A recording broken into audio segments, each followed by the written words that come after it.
You got to get to the other side of the pond, and then we can race.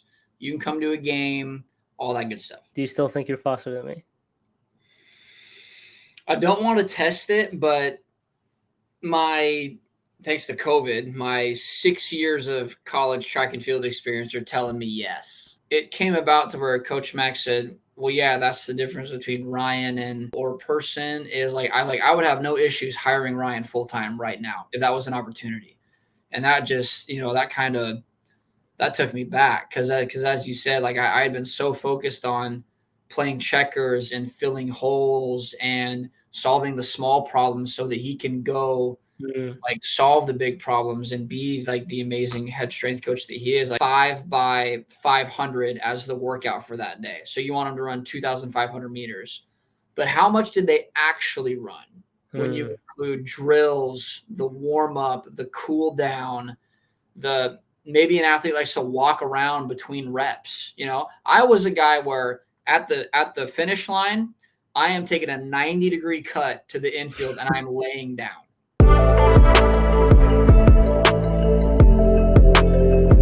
Hello and welcome back. Little change of streaming services, so everything should look a little bit clearer and work perfectly now. I also want to give a quick shout out to TeamBuilder. I bought their program and they sent me out a card, some stickers. So big shout out to TeamBuilder.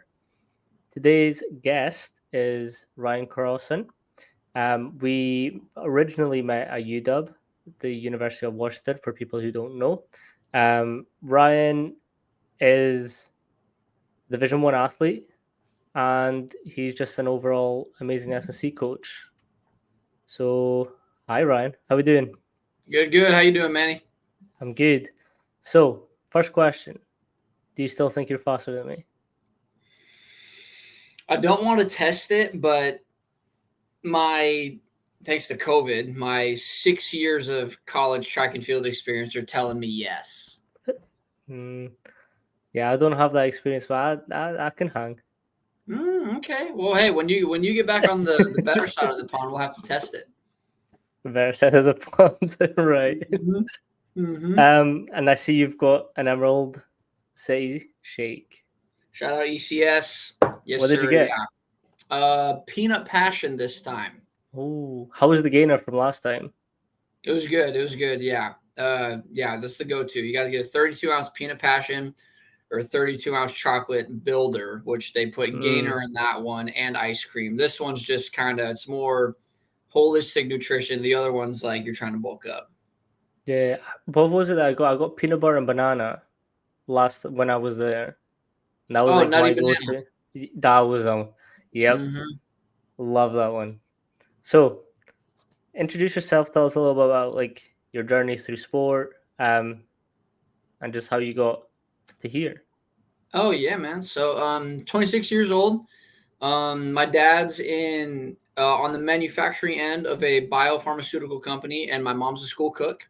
I have a younger sister. She currently runs her own esthetician business here in Bothell, Washington. If you want to look her up, she's Groove Aesthetics for anybody here watching the podcast. So she does a great job, like hydrofacials, dermaplaning, some other not weird, but some other like facial care stuff. And then myself, so I went to Bothell High School, class of 2015.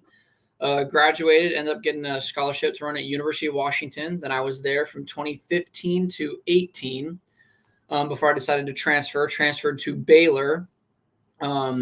And then ended up being there for 3 years, like I said earlier, thanks to COVID, where I finished out my undergrad and master's degree in kinesiology and exercise science, and kind of just through the grapevine. So my strength and conditioning coach at Baylor, Chris Roof, love that guy. Great mentor and kind of just influence in my life. He worked for Coach McKeefery when they were both at South Florida, I want to say it was 10, 15 years ago. And so kind of right as Coach DeBoer and his staff and Coach Mack were coming into UW, I had just graduated from Baylor. I got my master's done in a year and a half, so I was a January grad. That was right as this whole new staff was coming into UW. So I was moving back home, obviously from Washington. He put me in touch with Coach McKeefrey, and I like stepped in immediately. I think I was there like day 3, like January 3rd. I think the whole staff reported on the Wow. 1st, and then me as an intern, I got there like on the 3rd. And just started interning. Yeah, I was an intern strength and conditioning coach for about 10 months. And then Coach Mack was able to get a part-time role approved from the NCAA. So right now on paper, I'm a data analyst and assistant strength coach for University Nice. of Washington football team. Nice. What is the data analyst sort of part of your role? What do you do with it? Yeah. So currently right now it's Coach Ben, he's our director of, I guess, applied science or sports science or however you want to say that. So my first and foremost job role is assisting him with whatever he needs. And right now, I mean, because I know I'm a data analyst, but everything is so automated now. Like there really is no analyzing. We have software that does that, right? And so like, and Coach Ben's done a wonderful job of setting up those reports and using Rock Daisy to our athlete management system to kind of help as a central access point for all of our data there. So, but my role is more on a logistical end. So distributing the GPS units, making sure they're all put in the right way, collecting them, maybe starting an upload if he's off busy doing something else, and then making sure that if a guy forgets his GPS vest in his locker, I got to run in and get it. So just ensuring that everything runs smoothly on that end. Because again, like the whole like analyzing piece, that's all automated and online, and that's like it's done for us, right? So we recently switched over from Catapult to StatSport. Nice. Yeah, I made that change this year because you were here. We were probably still Catapult when you were here. And we just had those demo units from StatSport, but made the switch. They've been great. Customer service is nice. I've had to call the guys a couple times, just troubleshoot some things, but we're actually looking into getting more units now as well. We're trying to get more guys and collect more data and help use it to budge the needle of running a more efficient practice and strength and conditioning program. Yeah, I know when I was there, Coach Cream sort of had like the whole Excel like on lock. Like he had like sheets for everything, Power BI. He had like Yep. everything. Like I was lucky enough to like pick his brain a couple times. And that's when like my Excel sheets just started climbing from there. Yeah, he's a wizard with Excel and Power BI. And actually, come to think of it, way back when I was interning at Baylor before I got my GA spot, I was put the two coaches that I spent the most time with, Coach Wenger and Coach Lowe. I think Coach Lowe moved on to a different school, but he was just like dabbling into Power BI, and he worked with volleyball. And that coach loves statistics. So just kind of, and this is something that I need to do in my own time as well, is I really want to try to buy like a how-to Power BI course or get Microsoft get like Microsoft Suite certified. So that again, I can up my Excel game, up my Power BI game, and so we can write more efficient programs. Right. Coach Cream and Cook. Coach Cream and Cook is the ones that like really got my Excel like to the next level. They're just like, this is what you need to look at. Fix this thing first, and then look at everything else. Yep. So yeah, I know you have a pretty sick Excel sheet as well from your time at Baylor.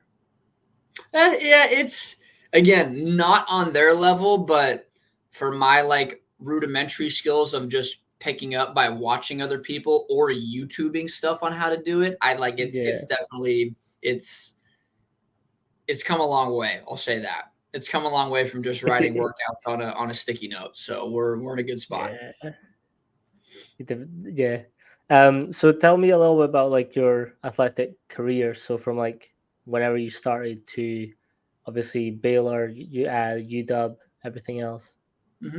Yeah, so it's kind of funny. I ended up running track in college, but track was kind of a secondary sport for me for most of my life. I mean, played anything under the sun really through elementary school. Middle school obviously whittled down, then high school whittled down even more. Football was my first love. So had, but was fortunate to be able to play that and run track because they're opposite seasons. But, graduating high school, I was 5'10", 150, kind of, I kind of had to come to terms with that wasn't going to be where I was going to be in college. But just had a wonderful run, absolutely wonderful run of amazing coaches in high school, both track, football, and then my select baseball coaches, of people that just kind of poured into me, helped me achieve my athletic potentials and all those. And it kind of just kept whittling down to track and field. And it starts my sophomore year. So my sophomore year, again, still thought I was a primary, football first guy, but I grinded through track, and I ended up getting a spot on the A-team 4x1. And that year at state, we won our first state title since 2011, and we had broken the school record in the 4x1. And I was just a sophomore at the time. And so, just to add a little caveat there, so school over here, at least when I was going through it, elementary was K through 6, middle school was 7, 8, and 9. So I didn't have a freshman year of high school sports, because you were still considered in middle school, even though your grades and stuff counted towards your transcript and all that. So I didn't get like a freshman year of training. And it's always fun to play that what if game. Oh, if I would have had another year of high school training under Coach Dawson, how much faster would I have ran those subsequent years? And would my college career look any different? But going back, I wouldn't change anything for the world. But anyway, so that's kind of what sparked my love for track. And then I ended up winning the 400 my junior year, and I'm on a bunch of top 10 lists at the high school there. And then got to UW for 3 years. Had 2 coaching changes. So the guy that brought me in freshman year, he was let go. Still loved him. I ran great, made a Pac-12 final as a freshman, which is kind of really, really good for UW, because historically UW is a pretty distance-heavy school. They just recruit distance because, you look at the weather, look at the geography, the location. It's much, much better for distance runners. So I totally understand it. But, if you live in Washington State, you want to go to UW. Sorry, Coug fans, but UW's the place to be. So, ended up going to UW. After my freshman year, my first coach was let go, and then brought on my second coach, and he was great. Really, really clicked with him, ran fast. I think I'm still 5th all-time indoor in the 400. Nice. We got 3rd at Pac-12s twice for the 4x4, which was really, really good for us. And then I'm sure you guys can look this up, but my junior year, 2018, the entire staff got let go because the head coach, he had obviously, done some things that he shouldn't have. So, and in college sports, when the head coach goes, just like what we saw with Coach Jimmy Lake, the entire staff goes. So, and that's kind of, how DeBoer and all them were able to be put on staff and brought to UW. Sorry. Lost my train of thought there. But anyway, so my coach, my junior year, was let go.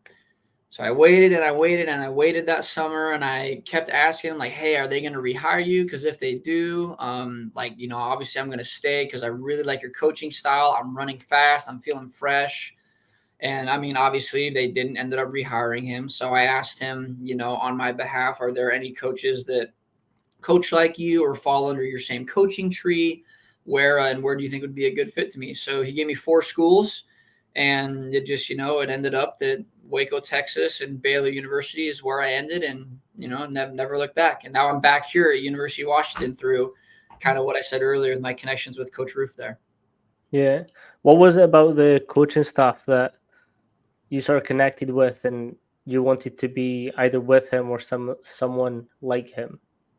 Yeah. So just his, I was at the point in my career, I was a 3rd-year guy. I had been through 2 programs, and I consulted my high school coach a lot during my transitional time too, of just, hey, you've obviously studied more training theory than I have. And you got me so much success in high school. What do you think I need to be the best that I can be in college? And he said, he thought that I needed a speed first program where you kind of you go against what's being taught, at least was that 5 6 years ago now, what was being taught back then, which is back Mm-hmm. then you started, it was much of a quantity to quality, a high volume to low volume, low intensity to high intensity, to where you can kind of microdose high intensity all the time. And if you periodize it and wave it right, then you can, obviously peak at the right time, run fast at the meets that matter the most. So definitely going to a coach that shared the speed first philosophy is what definitely what I needed and what I Yeah. was given at Baylor for sure. Yeah. So what, like, aside from like like the theory side, obviously, that you've just explained, what was it that you connected with it personally? At Baylor, it was a home away from home for sure. I mean, UW, massive school, right? Like I was there, and my first class as a freshman, Psych 101, we were sitting in Kane 120.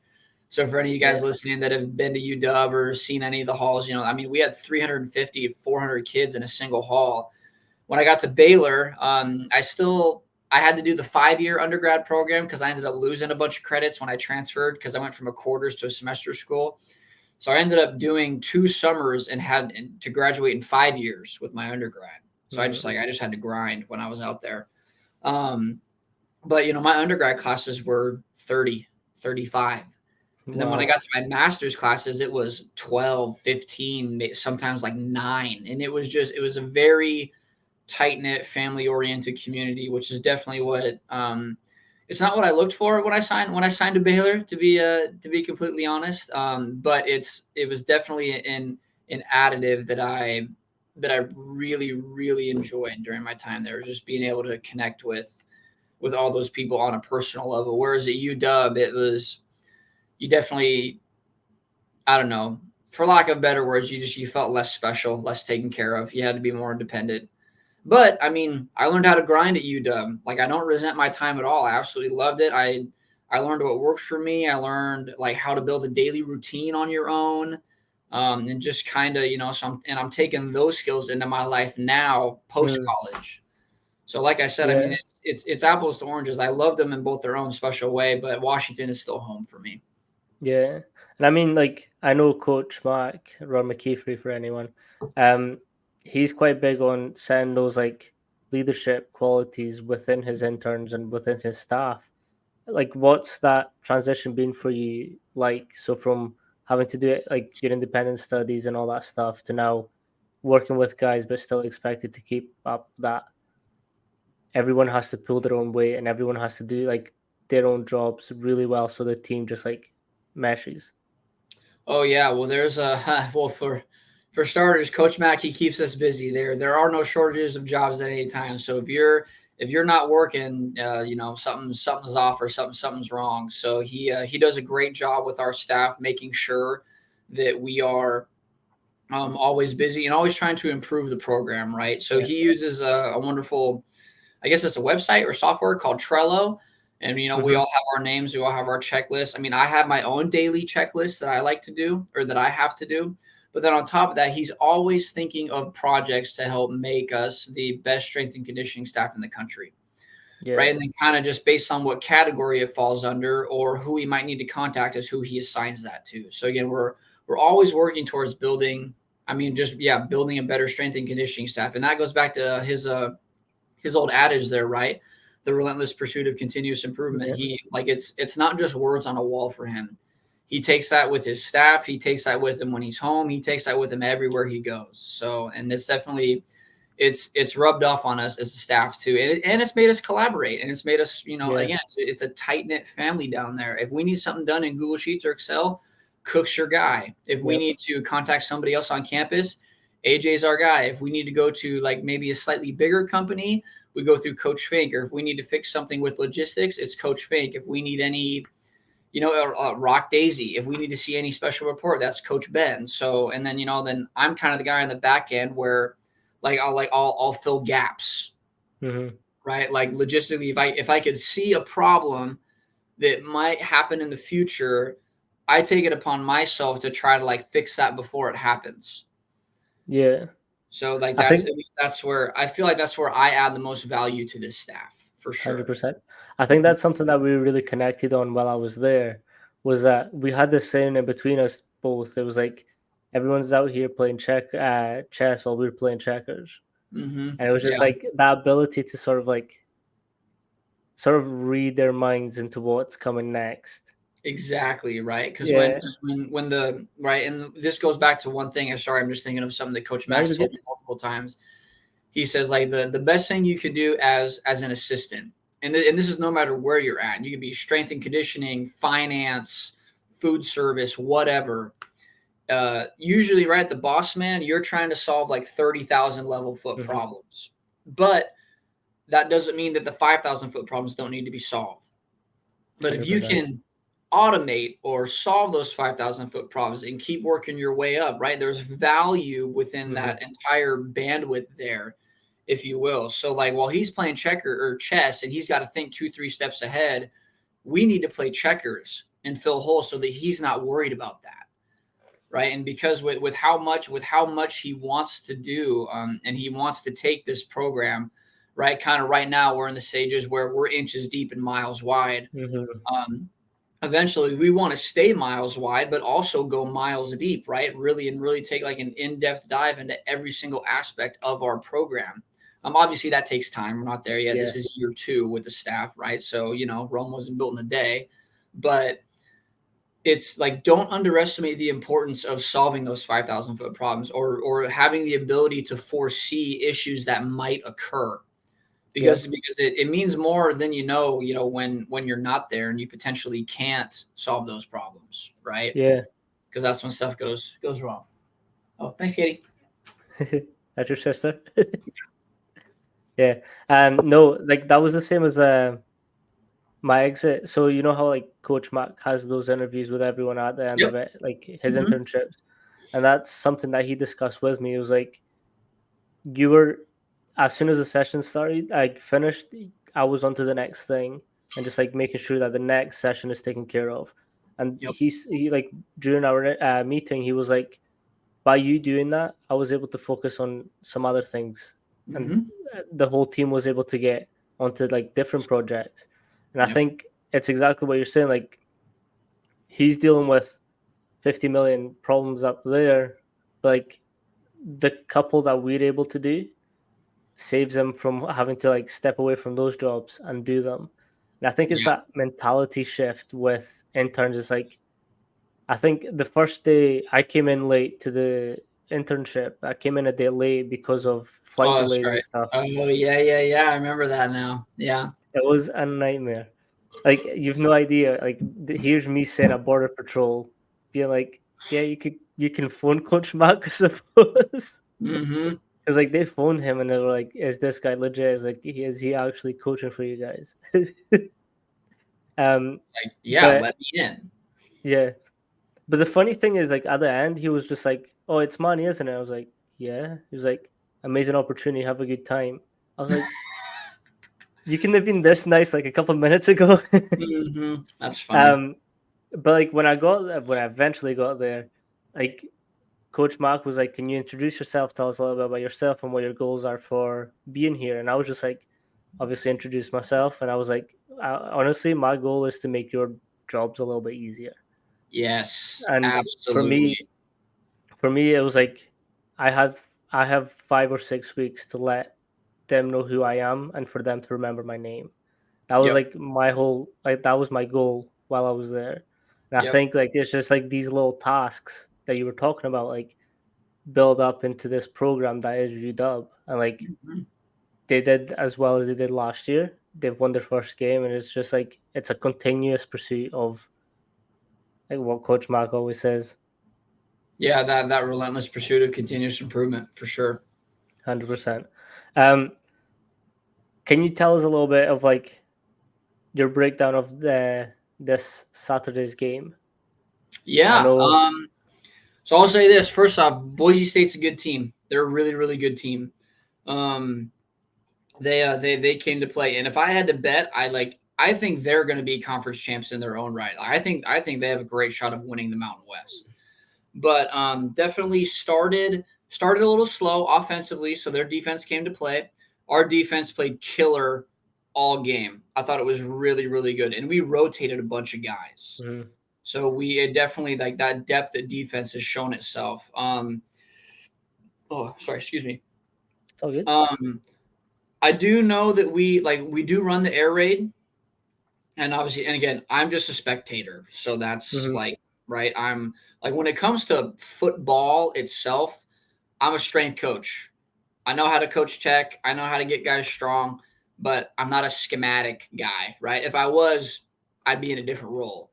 But Yeah. I mean, 27 yards or 30 yards or whatever rushing by halftime, obviously that's a stat that we're going to need to improve. Or we're going to want to improve if we want to win more football games. But other than that, I mean, I saw like Mike did his thing. Obviously, a couple disconnects there, Mhm. some overthrows specifically, but I mean, it was game one, right? So that timing will continue to develop as the season goes on. But yeah, I mean, I we went out there, we got a dominant win, we did everything we needed to Yeah. do. So I think yeah, with the shifts as well, it's like obviously it's the first game, and the amount of shifts that there was within the players as well is yep. kind of like can throw off a little bit, especially in that high pressure situation. Yeah, to quote something that Coach Grubb said, he said we left a bit of meat on the bone. We got the win, but you know, if we're eating a drumstick or a chicken wing, we left a little bit of meat on that bone. So I mean, obviously, right, you can always improve, but Mhm. it's nice to get to get a commanding win against a solid team like Boise Yeah, State, who, like I said, I think they're going to win the Mountain West. So nice, like it's you know it's only up from here. So got to get ready for I think we have Tulane this week. Kickoff at 2 p.m. Pacific time. nice. Yep. That's one thing that I'm still trying to get used to, is because like most of the coaches that I know at this point are from America. So Hmm. like me trying to book these and just like figure out like the time differences, Oh that's yeah, yeah. wild. Hmm. Like I said, What's the man, biggest? you got to get to the other side of the pond, and then we No, can race. You can come to a game, all that good stuff. I don't think you're ready for this heat, Ryan. You're right. I'm not. I gotta go spam RDLs and get my hamstrings fortified before this happens. Just give me 3 weeks. That's all I ask. 3 weeks. What's the biggest mentality differences that you've seen between like obviously track and field and now American football? Oh man. So I mean, for 6 years there, track and field, everything I did was on a clock, Mm, right? So like when we would do intervals at practice, you know, like okay, like you get a minute and a half rest, you get 2 minutes rest, you get 30 seconds rest. Even running reps at Baylor, right? If we were doing a 450, right, 450 meters. Coach Ford, he had this little iPod that he hooked up to all of our speakers around the track, mm, and he would have it go off every, I don't know, 7.5 seconds. And then he would place a mm, cone every 50 meters around the track.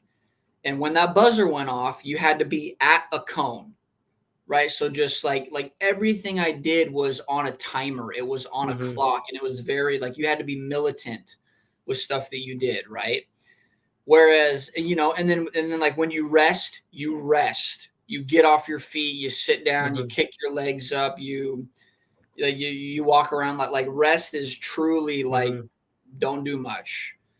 With football, it is go go go. We are on a clock, but in a different capacity. mhm, So yeah, I mean, like you were there when we lifted, you know, platoon style. So we'll cut the room into three sections. Got the dog pit, cage one and cage two, and you rotate guys through that way. It's like, listen, we got this many sets and this many exercises, and you got like a 10-minute block to get all of mhm. this done.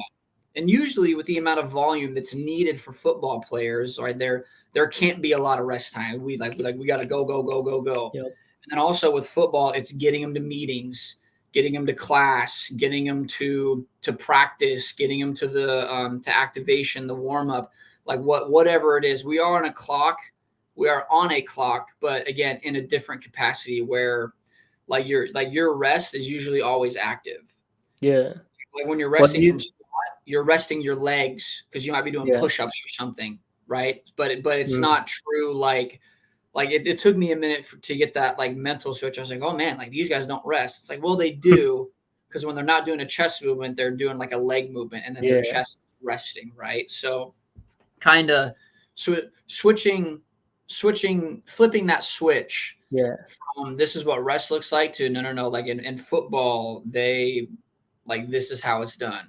And then I guess it mimics the game too, because you get a hurry up offense and you're on defense. You got to go. You might not get rest. So Yep. it's I get it. I see both sides. Yeah. What do you think that does psychology wise for sort of you having to now experience both and like Oh being man, part of one and then the other? yeah. Well, I've definitely learned to think on my feet more coaching football. Again, making quick adjustments for guys that need modifications or for guys that have questions, just being able to think on my feet in a very, very fast manner. Because, in track and field, if you have those, even in the weight room, right, we're doing, 5x3 power clean. On our sheet, it said 2 minutes between your sets.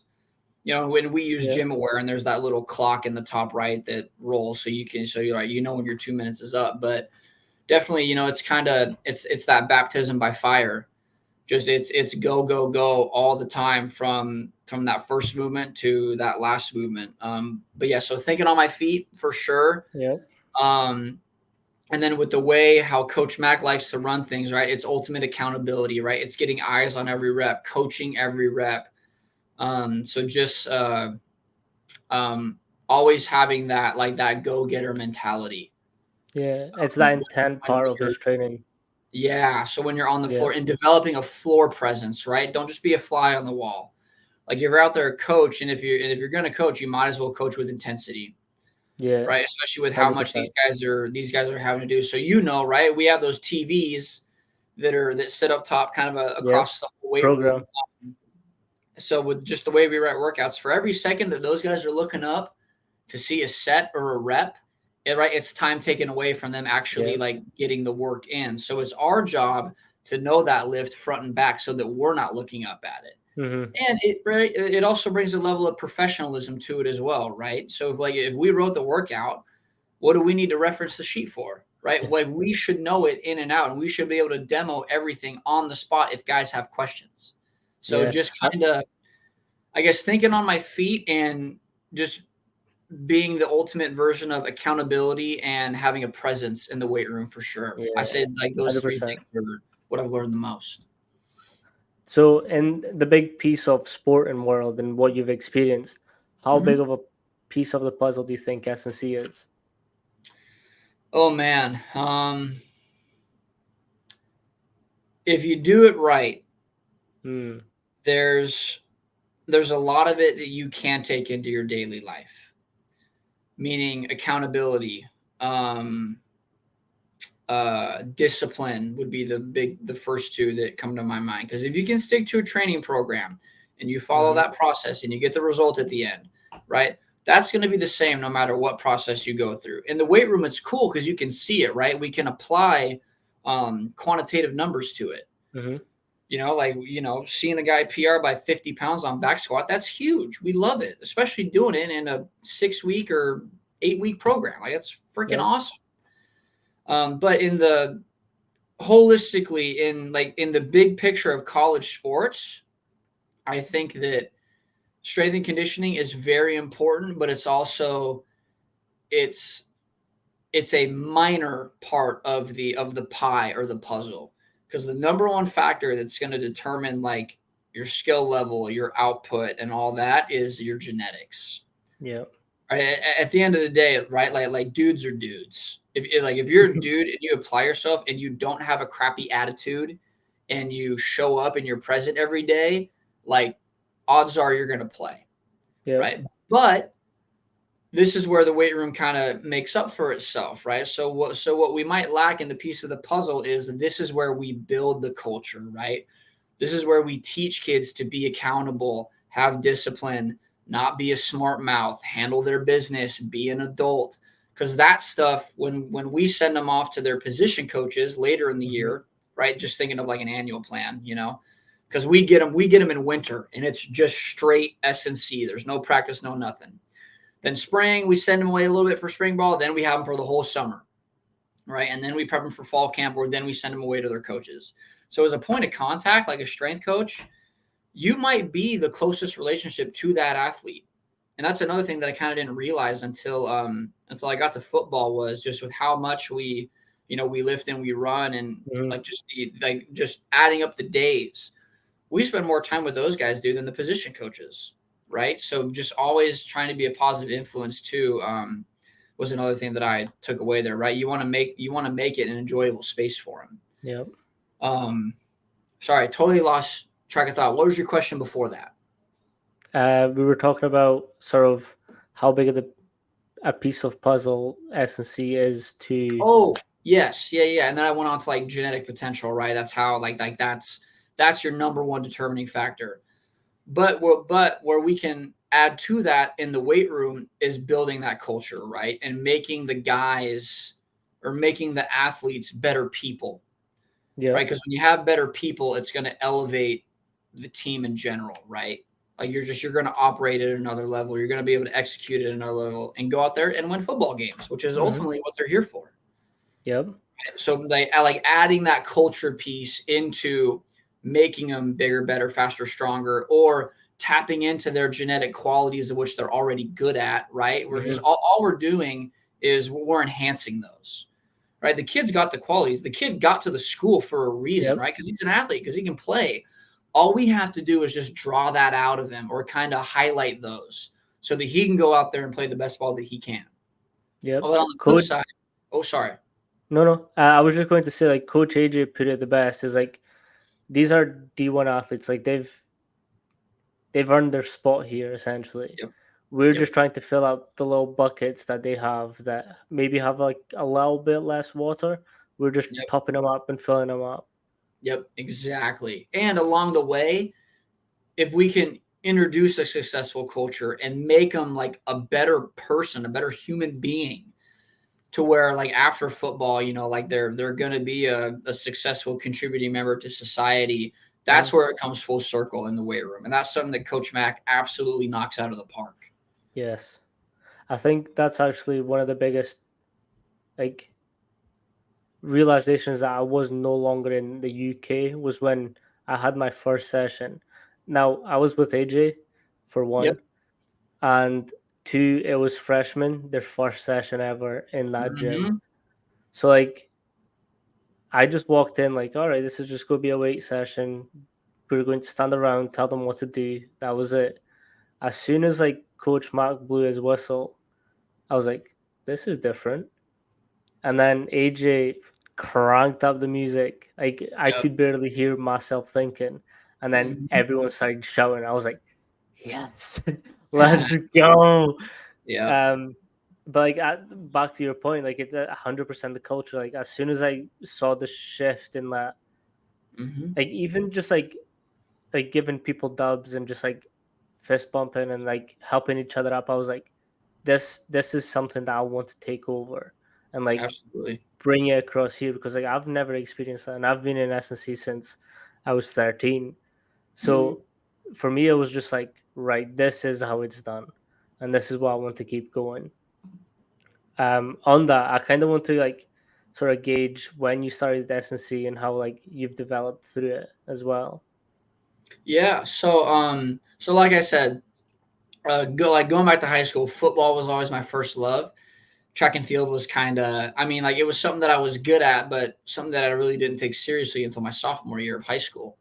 Um, but so like being a track guy, like I was always a meathead.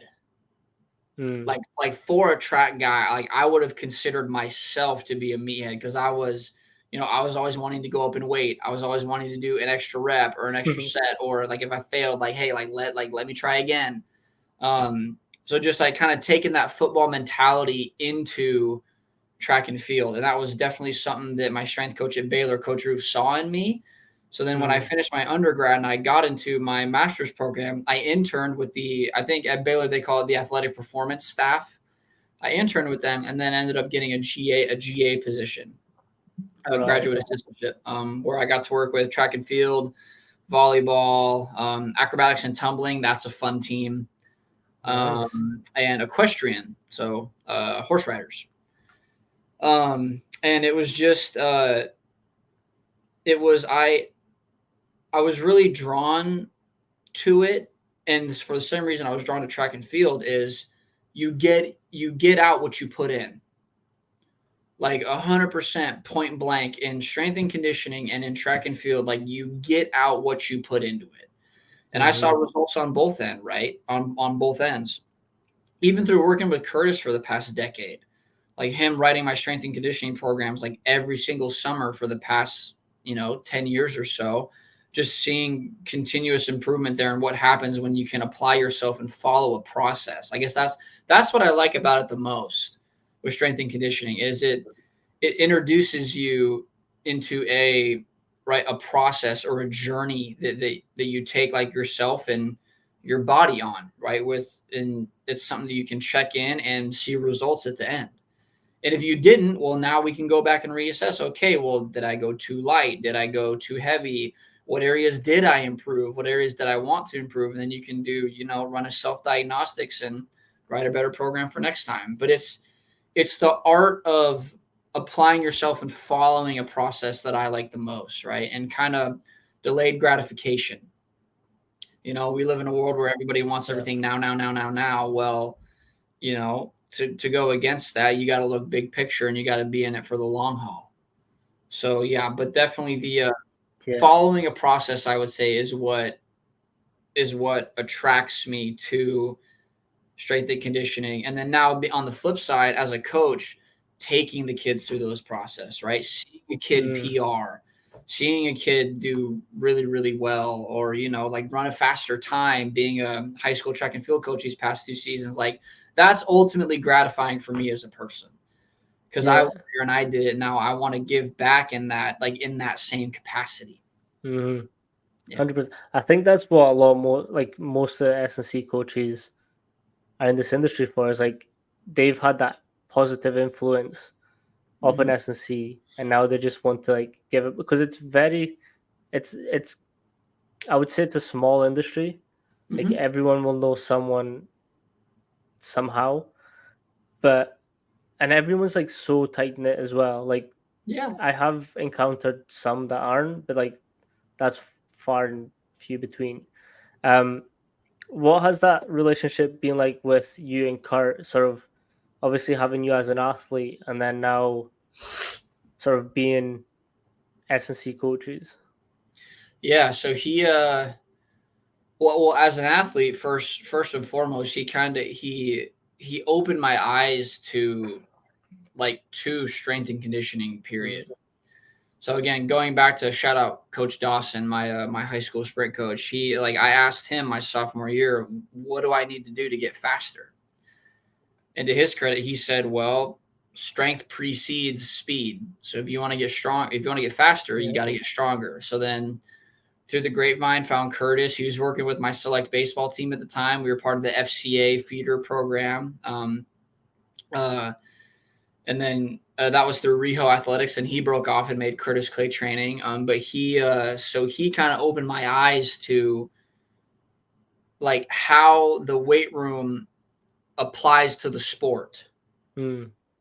right? Like I'm having you do a squat because your knees can. I mean, this is an awful example, but I'm having you do a split stance squat because when you're in your blocks, this is your feet position. So the faster and more powerful you can make this pattern, you can take it Mm-hmm. outside to the track, right? I mean that was an oversimple analogy, but just through him pouring. Visualization from one point to the other. Yeah, exactly, right? Just like him pouring into me and allowing me or him guiding me to kind of see how they can connect Yeah. is what also like increased my passion for S&C. So now I try to bring that on the weight room floor with the guys as well. Like, oh, why are we doing this many sets of reps, or why are we doing this like this exercise? It's just always like having a reason for it. And that's the other Mm-hmm. thing I've learned with, sorry, not to like cut you off there. That's all With good. football is right. So in my internship and GA ship, working with all those different sports, and now with football, like there is no right or wrong way to program, Nope. right? And don't get paralysis by analysis to trying to like write a perfect program because one doesn't exist. Mm-hmm. Right? Like, there is no perfect program out there for any sport or any individual or any group per se. But as long as you can justify it and you take them through a principally sound Yep. program, then they're going to get better, right? So 100%. that And I think, yeah. no, sorry, keep going. Oh, and I think that's where I got caught up so much as a very very beginning SNC guy was, and even writing just workouts for high school track athletes, I would just get so paralyzed with all this info of I need to do this, but maybe that'll take away from this, but then it would make me think of like adding this in, but then I don't want to take away time from this, and it's like you don't need to do everything at once, and Mm-hmm. there is no perfect program, right? So but as long as you follow sound principles and you progress it, Mm-hmm. your athletes will get better. Yeah, 100%. And that's what, when I was at Kurt as well with you and like those sessions that we had together, I think that's the fountain of knowledge that he like, was just like pouring on us. I was like, right, this is actually making a lot more sense. It's just like, just stick to the basics and then try and build a program from there. How can Yep. you progress that? How can you regress that if you need to? How Yep. can you like make sure that your athletes are getting all their buckets filled, Yep. but still consistently performing their sport? Because it's Yep. quite easy to as well overload your athlete with 50 million exercises Yep. that take away from the sport. So it's Yeah. finding that, okay, I need to work on this movement pattern with them. How do I do that in the gym to get them stronger so that they can perform that in the gym in the field better? Exactly. Yeah. Helping them understand why they do something and how it's going to translate, right? Having an answer for their how or why, for Yep. sure. That's you sort of mentioned this before, and I know me, you, and Kurt had this conversation about genetics and how important it actually is. Hmm. Now, I do agree that obviously genetics are a big part of being an athlete and your potential of being that high elite athlete. And I brought up the point that you don't always have to be a genetic freak to still outperform and still perform at high levels. And I Yeah. think you kind of saw my point at the end. But like obviously ultimately genetics are genetics and you can't get around that. Like Hmm. if you're built for that sport, you're built for that sport. I can't argue with that. But it was sort of like I managed to get into like trials and all that stuff, but genetically speaking, I've not been gifted with the best ones. Like my mom and dad were never athletes, and Hmm. there was just sort of like me that was an athlete, and then my brother who like was always used to competing with me, so he got to come up as well. So like from that, how important do you actually think the genetic piece is in that level of sport, like D1?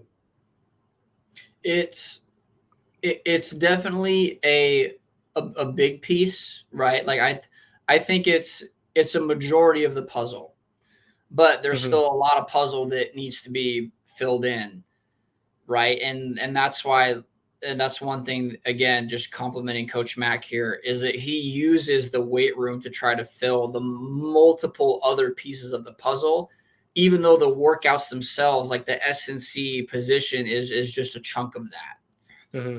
right? Because if you, I mean, just to name a few, I mean, there's confidence, there's mentality, there's scheme, there's, I mean, right, there's like any underdog Hmm. story you can think of, right? And it's been proven in college football the past 5 years. The best team or the best genetically gifted team doesn't always win. It's the Yep. team that shows up that day to kick ass. And that's, that's what we preach is, and anytime, anywhere, anybody, we're Yep. ready to roll. So 100%. I think genetics definitely, they play a role in getting to that level, right? Like getting into D1 or like being an elite high school athlete. But once you're there, right? Or once you're Hmm. at the pros, like, hey, like once you're in college, everybody was the best at their high school. or when you're Yeah. in the pros, everybody was the best in their college, right? So now it becomes like it's a mentality game. Or now the S&C piece actually gets a little bit bigger, Mm-hmm. because if you and I are genetically the same and one of us applied ourselves in the weight room, one of us didn't, the guy that did good in weights is probably gonna outplay us, right? So just kind of, it gets more important the more you work up the chain. But I think like just base your genetic potential determines a lot, at least through high school for sure. Yeah. And I do, like, again, I do agree with that. But like I know for myself, like I applied myself really hard at S&C, and I Hmm. was able to like progress. So and I know we've sort of had this conversation, so I know like I obviously know that genetics is a big part. Like I wasn't just saying that they don't matter, because they do. Like if Hmm. you've not got those genes, you're you're fucked. Hmm. um. So obviously now that UW's in their like going through their season, next season they're going to Big Ten. What's your thoughts, and how could you describe the differences between 12 and 10? Oh man. Well, it's a different style of football out there. Uh, right, there's a reason why there's a style out there called the West Coast offense, right? It's spread, it's 50-50 pass run, everything's done out of the shotgun, you're never under center. It's much more speed oriented, right? So it's, you got to get places quick. Well, the Big Ten in the Midwest, like that's a little more traditional football. It's smash mouth, it's I formation, QB under center, maybe slightly skewed more towards the run, but it's a much more physical style of gameplay that we're going to have to adapt to. And we've had Yeah, some physical games, but definitely, I think a good kind of temperature gauge for us will be week 3 when we play Michigan State this year. right. They're an existing Big Ten team, so I think it'll be a good temperature check for us Hmm. to see how and if we can handle that team stepping into next year, and for however long we are in the Big Ten. But we're gonna have to get ready, because I mean, if you just go and look at rosters, those guys are a little bit bigger in the Yep. Midwest. So, and I'm not saying we need to get bigger, right? There's different Mm, ways we can beat them, right? There's scheme, as I said, mentality, right? All those other factors than genetics that we're going to have to use to beat a lot of those teams out there. yeah, So, but it'll be an interesting transition for sure. yeah. The best example I can think of is like I just picture Big Ten just being Jacks, like times 100 and something. It's just Hmm. like that size of player every single time. And big shout out to Jax Kirkland. Yep. Um, he's obviously in, where's he at just now? Cincinnati, I believe. I think he's with Cincinnati. the Yeah, the Bengals. Bengals. Yeah. But like when I met him, I was like, damn, these people can get this big. Hmm. Yeah. And then I saw the rest of the squad, and I was like, ah. Ah, they can. Yes. My first day, I was D line and O line, and I met Tui, uh, Yep. Fatui Tuateli, and I was like, Mhm. he was in my rack, and I was like, oh, here we go. As soon as I walked in, he was like, "Hi, coach, how you doing?" I was like, "You're nice." Yeah, of course, man. No, so like because I was expecting like big, skinny guys, and I was Mhm. like, everyone's nice, and I'm just like, Oh, this yeah. is this is nice. What's been your best moments, either coaching and obviously being an athlete so far? Coaching, hmm. So, I mean, being low man on the totem pole, just like with, uh, like this staff, oftentimes I get put with a lot of the newcomers, Hmm. or, potentially the scout team guys. So, like, on the rare occasion that I do get to go out to practice, Because usually I'm inside working with the injured athletes, trying to get them healthy to get back to practice. But on the rare occasion that I have a short workout with a guy one day, or if they're off just getting treatment, I do get to go watch. I stand on the scout team side, and there was one practice last year where Tristan Warner, he got 2 picks as a scout team safety against Michael Penix, and Nice. that was just a very gratifying moment for me because Tristan Warner had been like on one of my OG racks when I got here in January last year, right? Like on day 3 as an intern, I had Tristan Warner at one of my first racks. So just kind of building that relationship with him, getting to know him outside of, he's just number 32, right? Like learning about him, his family, and he's a kid that works hard. He applies himself every day. He does everything right. I don't even think I've heard the kid say a cuss word once in my entire 2 years, or a little over 2 years now. It was very gratifying for me to see that happen for him, knowing him on that personal level. Yeah. It was just one of these just small niche moments that you might not think is super cool or really important, but it brought a smile to my face watching him pick off a potential Heisman or a potential Heisman winner in practice that day last year. So it was very, very special. No, I get that. I get that a lot because like I've been asked that question before, and for me, it's like it's the simple moments. It's like the really like simple things that get you. And for me, it's like getting called Coach Manny for the first time by a player, because like here you just get called your first name, and like I know across there's like a big respect thing from players to call a coach, whatever their name is, but like that doesn't always happen. Like you still have to earn that coach respect with the players. Yep, for sure. Especially as an intern, like they don't know you from anywhere. They see like interns coming in and out, and they just like you're just there for a couple months and then you leave. So for me, it was like getting that first Coach Manny, thanks, I appreciate you for this. And I was like, whoa, like, and again, it's the simple moments that always get you. So I 100% agree. It's just like those little niche moments that for a lot of people doesn't matter, but for you, you're just like, actually, this kind of makes my job a little bit better. Yeah, absolutely, man, for sure. You did mention that you sort of do the return to play guys and you're sort of in the gym with them. Could I get you to break down a little bit of concussion protocols and how that works with American football players? Yeah, so at least the way that it's kind of ran at UW, and I'm sure this is standard across the country, but you are out. You are zero participation until you are it's 24 or 48 hours asymptomatic. Right. So that's headaches, right? Sensitivity to light and noise, and I'm sure there's a bunch of other boxes that you have to check off. But you need to be asymptomatic for a period of time. And then after that, we do a stress test. So I think it's again, I'm not the one that administers this. I've just seen this, and it's so like they have you like run on a treadmill, and then you point your finger at a scale of like pain or RPE, right, rate of perceived exertion. So, and then once you kind of pass that, again, I'm hands off at that point. Still, this is all athletic trainers that are with them up until this point.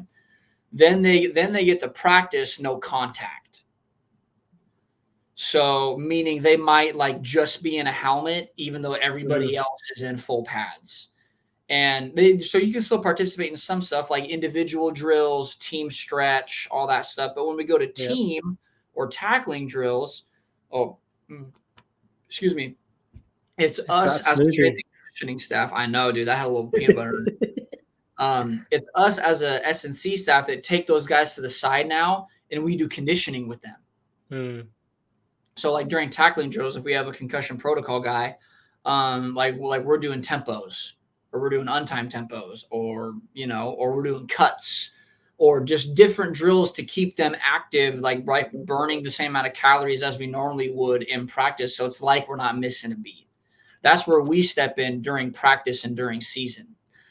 And then I'm sure there's more of a testing protocol, like there is a concussion test. I'm sure they have to take multiple times. Mm-hmm. And obviously I'm willing to bet your score has to improve before you're, allowed certain stages in practice. Until eventually, yeah, you're fully padded and cleared for contact again. Yeah, that's quite interesting because obviously concussion's like a big thing now, and this should be in a right way because like you have to be in your brain all that time.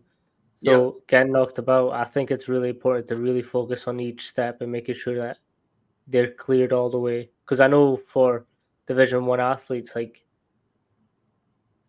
that's a big important. Like there's a lot riding on them playing game every game. Have you Yeah. found any like sort of not pushback per se, but like this anxiety for players to just get through the protocol as fast as they can? Oh yeah, absolutely. Yeah. I mean, I I have yet to run across a player that, has kind of sandbagged or dragged their time out during having a concussion. Because in a in in college football especially, right? Going back to something that I actually heard Coach Peterson say at a coaching clinic we had here at UW. He says, players, there's the five love languages, right? There's like touch, quality time, acts of service, gift giving, and whatever the last one is. But he says college athletes have a sixth one, and that's playing time. Yeah. So even getting reps as a scout team guy for some of those players, it means the world to them because they're on the field playing the sport they love, right? Yeah, they might not be starting, but they're on the field and they get to play and they get to, like, it's an enjoyable, positive experience for them. And when you take that away due to concussion, obviously, Hmm. like, they're gonna want to get back as fast as they can, right? To be a part of the team and a part of that culture that we work so hard to build up.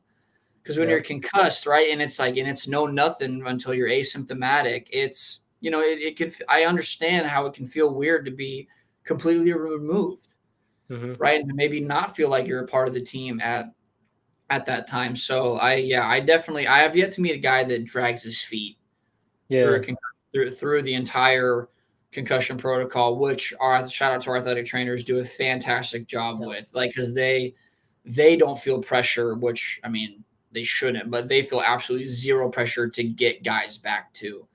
They do it by the book. They take their time. They do it right, and they do right by the guy every single time. And they're always very involved. That's one of the things Yeah. that I sort of got from my time there is like I would see them like even if they were just hovering, they would be at every practice. Like Yep. they would just walk through or they're there.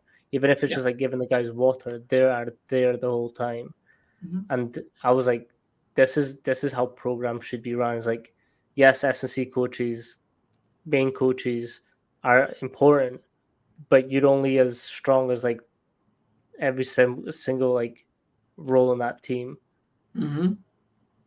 Yeah. Um, you kind of mentioned before, so you've running schools and coaching. Can you tell us a Mhm. little bit about like what you've done so far and where you're wanting to go? Yeah. So right. So my current role at UW, it's only part time. And then during the spring is actually like a pretty chill time for for strength and conditioning because they're in spring ball. So I go and I volunteer and I help out at my local high school and just with administering workouts, watching the kids, to help give back to the program that, literally helped me get into college. Right? Because between you and me, without track, I might not have gotten into UW. Um, but I mean, I had fine grades in high school, but I wasn't a valedictorian or anything. Um, but yeah, so going and coaching high school, it's wanting to give back in that manner, and it helps the paycheck too, because at the end of the day, I only work 20 hours a week under Coach Mack, just because that's all that this role is being provided right now. So with with any stroke of luck here when we move to the Big Ten. Hopefully that, some of In that case $50 million we're getting can go to make my role full time. just the whole 15 on you, Ryan. Nah, I don't need that much. You're worth it though. One question that I had, and I sent you this video as soon as I saw it, but now you tried to explain it to me, but I didn't quite get it. Hmm? It was that gymnastics cheerleader video that I saw you. Gymnastics cheerleader? What? Yeah, it was like this beach woman and the cheerleader. I'll see if I can find it. Yeah. I'm pretty sure I sent you it because it was Baylor University. So I was like, Ryan, I'll try and find it. How long ago did you send this? Let's see. Hmm.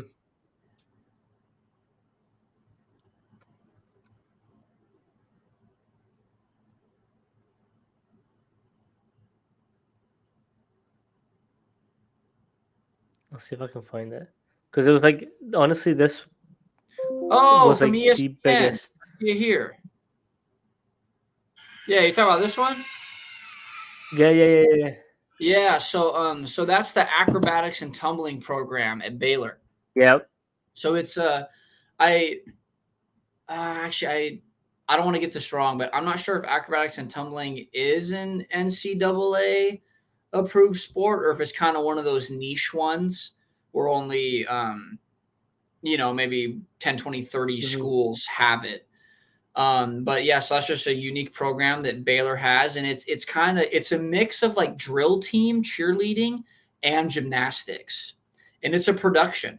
So when they're on the floor, like they have to Yeah. execute moves on a certain cadence and do it together and hold pyramids and whatnot and throw each other up on each other's shoulders and all that. So those um, those girls get after it in the weight room because they know their demand is extreme once they're on the floor. 100%.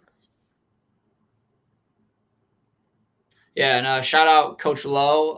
He's the one that directed their strength and conditioning program there at Baylor. And I was just a GA at the time, helping him administer there. But yeah, he does a great job with those girls. Yeah, I'll just wild. run this back.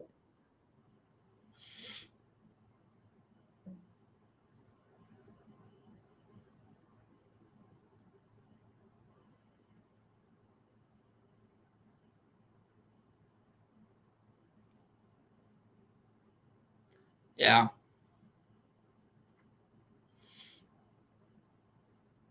It's wild. Mm-hmm. Pretty nuts. So I was like, damn, that's impressive. Like, I need to ask Ryan about it.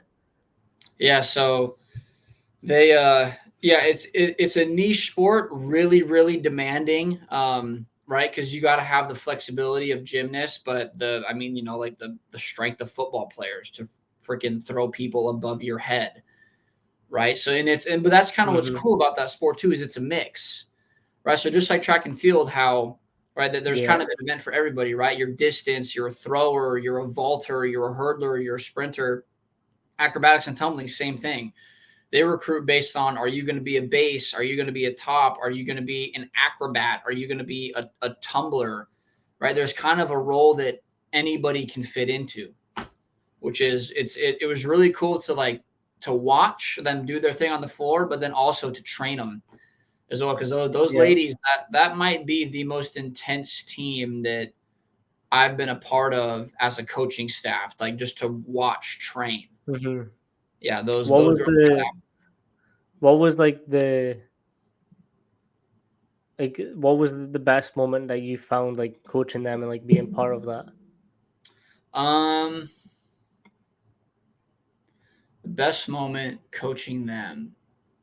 Oh, the accountability on that team was second to none. If there was a lady that would would miss a rep or miss a set or not put on the right weight, those girls were quick to call her out, hold her accountable, put the proper weight on the bar, and to finish the workout, because they understand that your team is only as strong as your weakest link.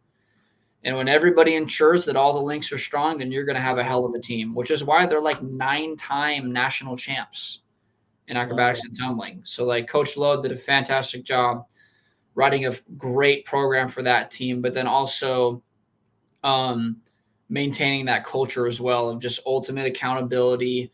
Nothing is ever above you or nothing is ever below you, right? And to kind of when somebody does call you out, it's not out of hatred.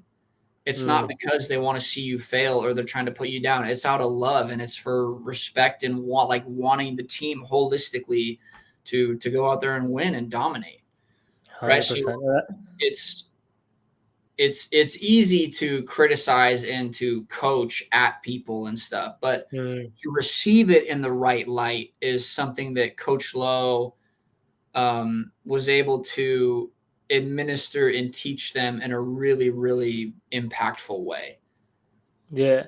How important do you think that any coach's role, I suppose, in people's development? Oh, it's vital, right? It's in first and foremost, it's communicating clearly and effectively, which is something that that I definitely learned to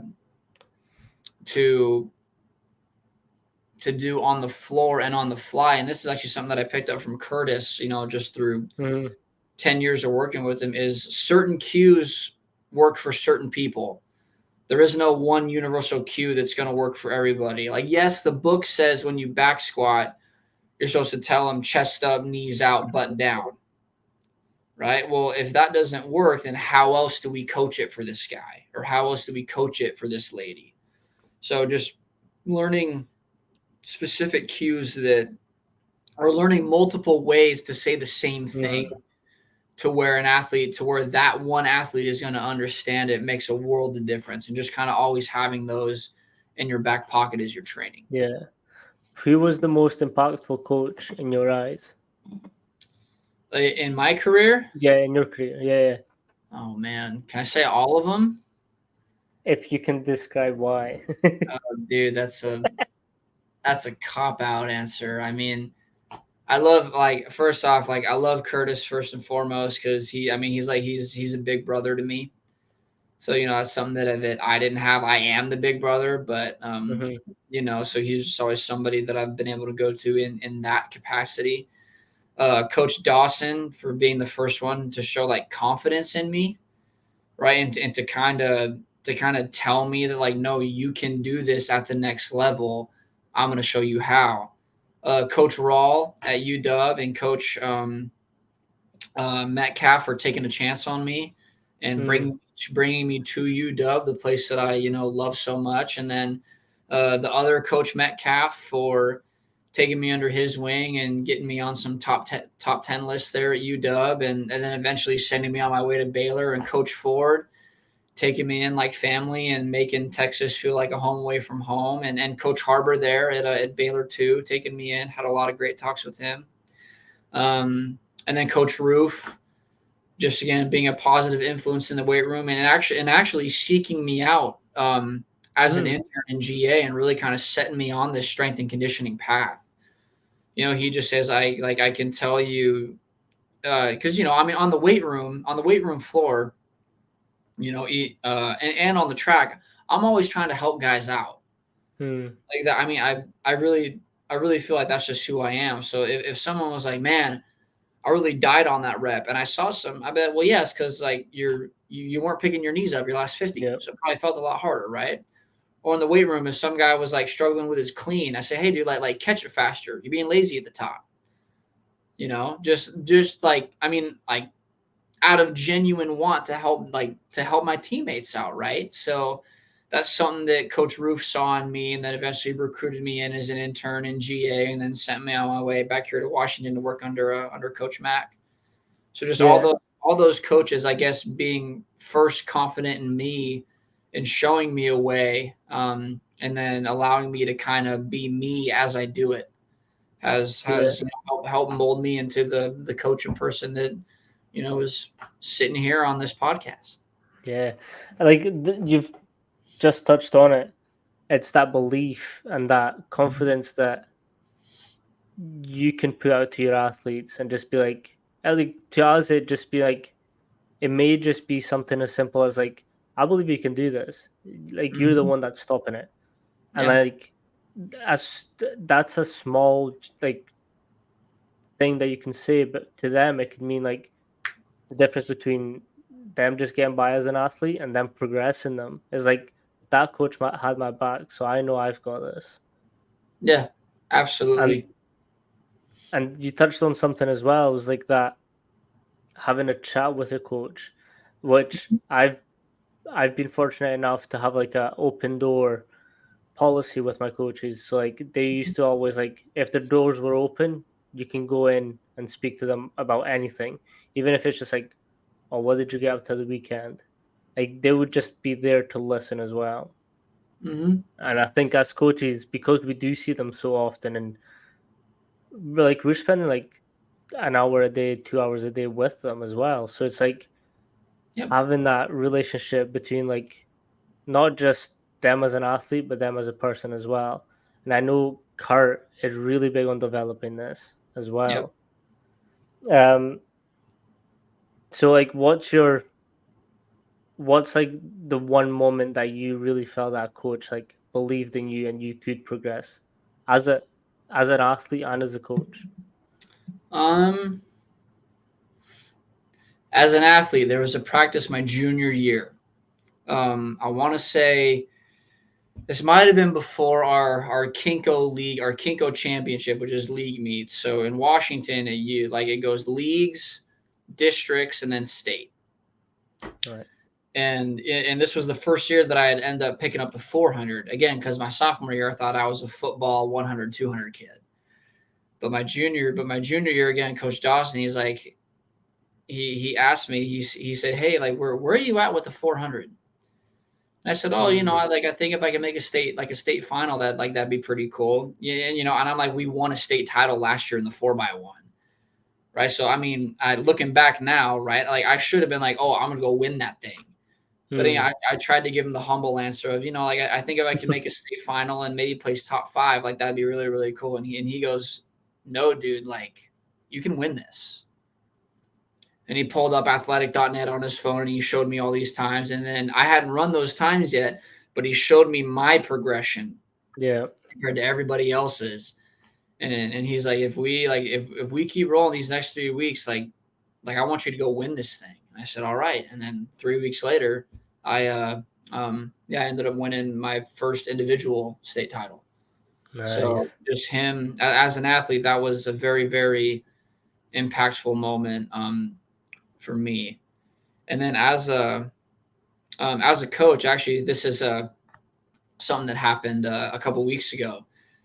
Coach McKeefery, I can't remember the specific context of the conversation, but um, just it it came about to where Coach Max said, "Well, yeah, that's the difference between Ryan and this other like candidate or individual or person is I would have no issues hiring Ryan full time right now Wow. if that was an opportunity."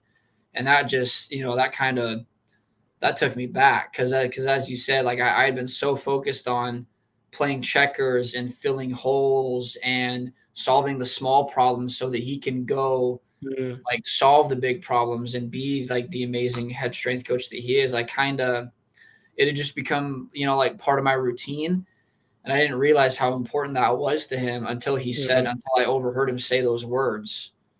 And I was kind of I was taken back at that because I mean I'll be honest, I'm a low man on the totem pole there. At I don't believe like there's a small role in that community. I genuinely don't. Yeah, I genuinely not with think his that staff. no, like because like that was the same as me. Is like so the way like it was obviously Coach Mac, Fink, and then like all the head coaches, Yep. and then it was us. Like we Mhm. would say you, Kev, then us. Yep. but like Coach Mac made me feel like I was more than just like just all that, like everyone else. Like Yeah. he made me feel like you played the intern role really well. Like you Hmm. did your thing. You made sure that you did all the small roles, so like jobs, so I could focus on my Hmm. tasks. Now for me, I was Absolutely. just like, damn, like he genuinely appreciated my time for being there. What's next for you, Ryan? Oh man. Well, hopefully, I said it before, but with this move to the Big Ten, my job does get approved and transition to full time. If not, I definitely, in somehow, way, shape, or form, I want to I want to get back to track. Hmm.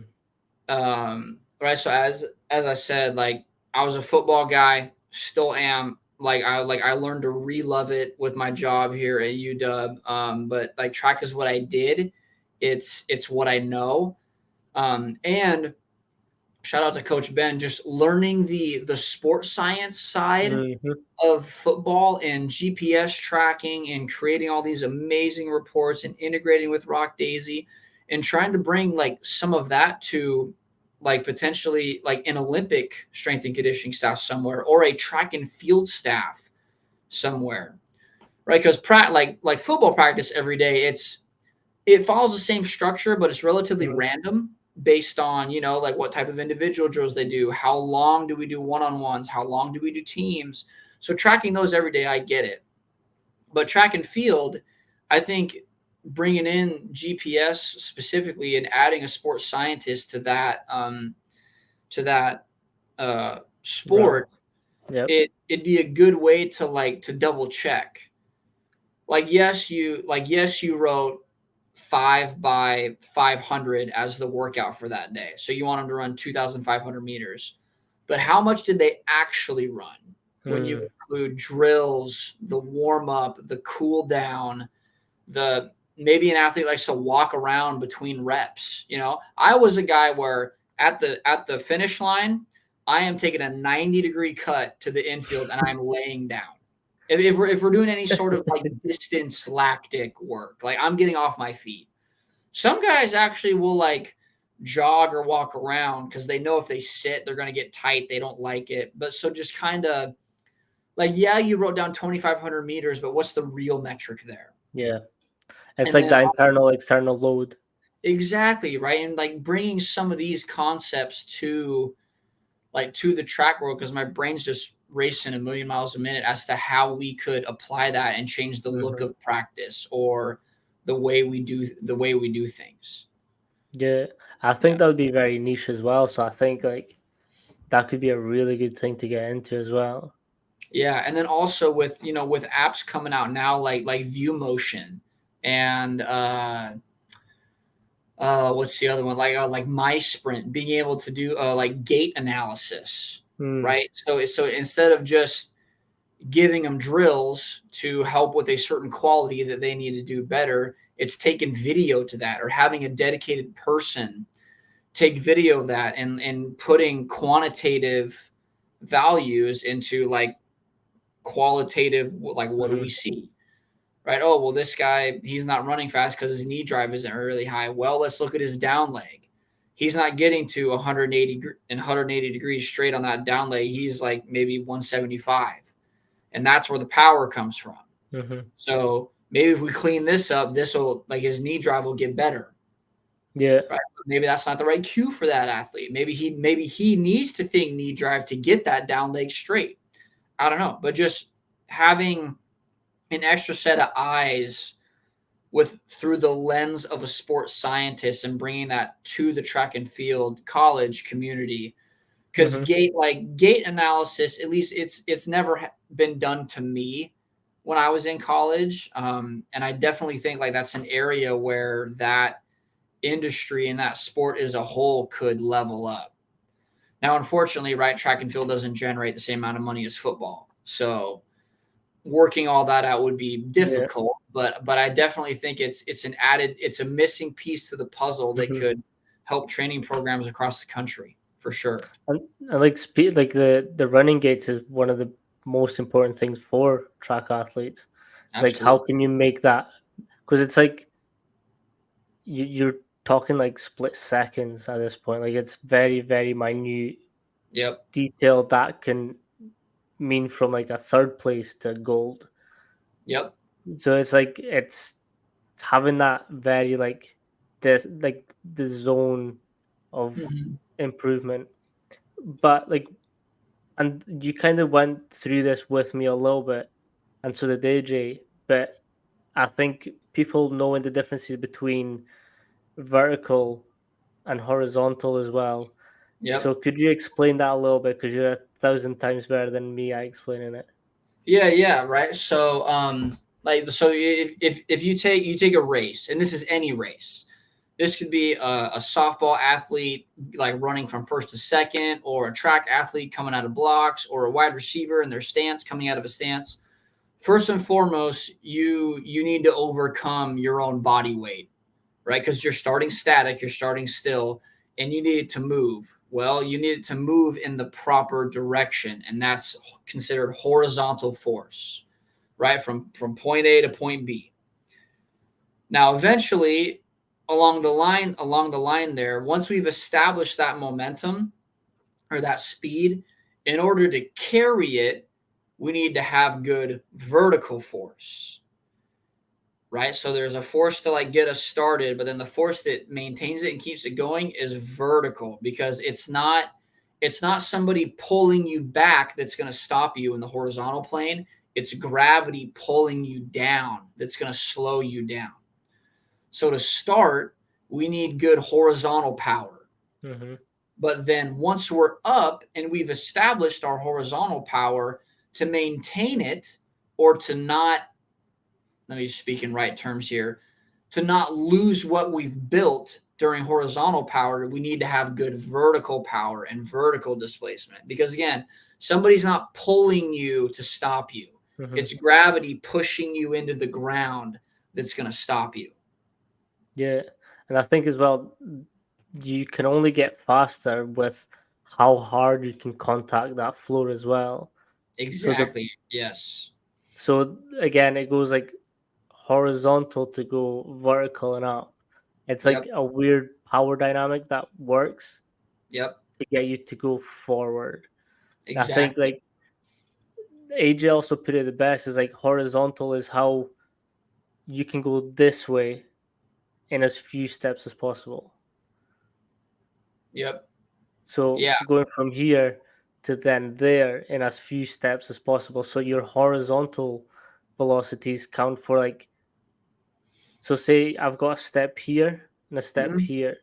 I need to get from here to here in as less space as possible. So my Mhm. first few is going to go 1, 2, 3, 4, 5, but I want to go 1, 2, 3, and Yep. that's working on that horizontal. Yep. I mean, yeah, that's force production, right? The more force you put into the ground, the further you're going to be able to project Hmm. horizontally, the less steps you're going to take, making you a more efficient accelerator, I guess. Yep. Yep. Which brings me to my next question. I know you do a lot with the gates and opening up the hip flexors and hips. Can you talk us through a little bit of that and how you came to sort of perfect this? Yeah. So, I guess first off, it starts with the eye test, right? And you can kind of tell pretty quickly who's a good accelerator, who's not, and who looks good once they're vertical, and who and Hmm. who doesn't.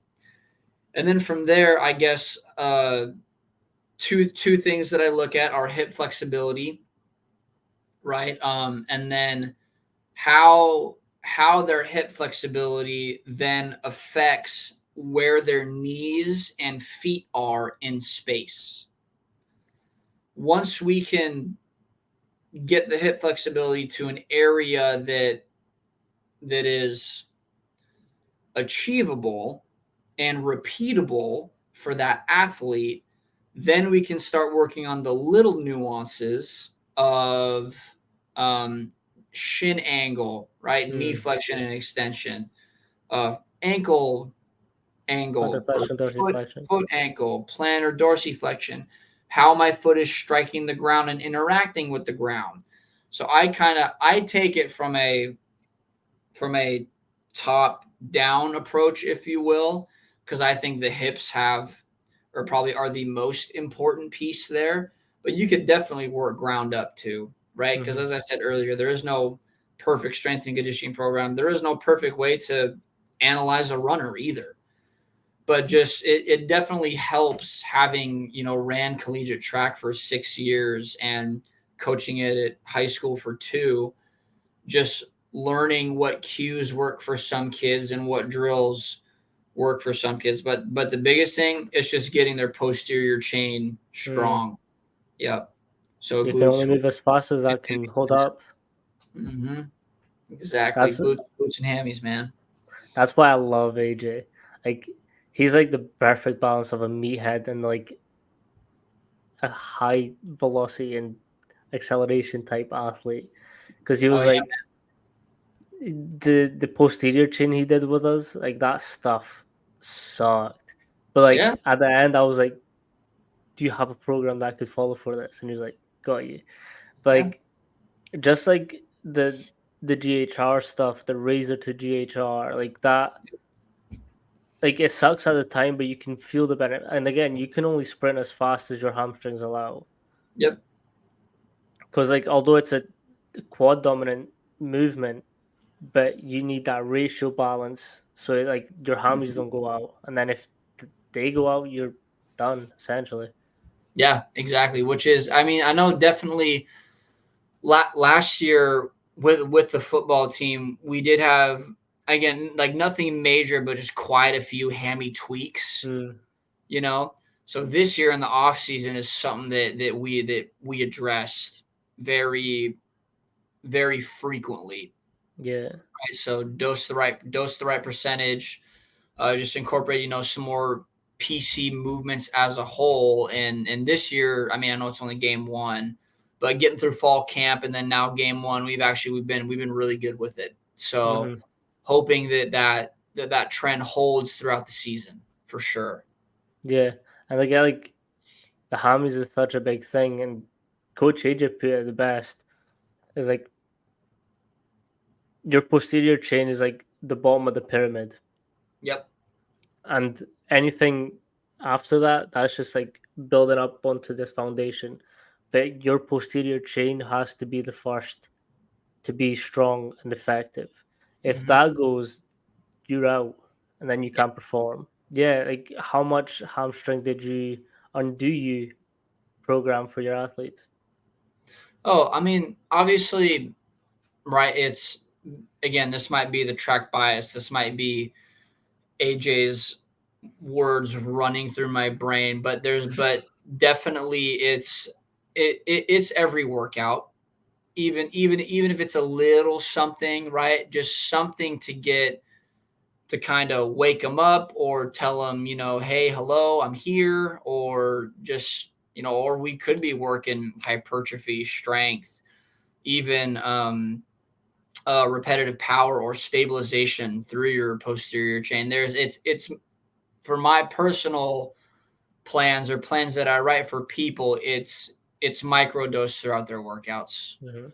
for sure. And then obviously if we're gonna have an intensive sprint day, I don't do it because Yeah, they're gonna get worked within the sprinting. So yeah, but it's I mean again just track bias and understanding how important the PC chain is. I try to do a little bit every time.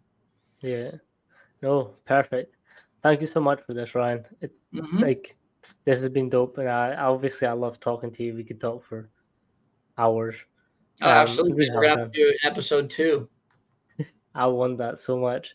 And that's the thing. Like I like this because it's like we're relatively new coaches.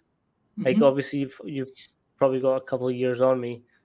Um, at that level as well. It's like I like to hear from younger coaches as well to see how their progression and how they got through to the place that they're at, because that Yeah. essentially helps the next wave coming through. Is like, how can you do it?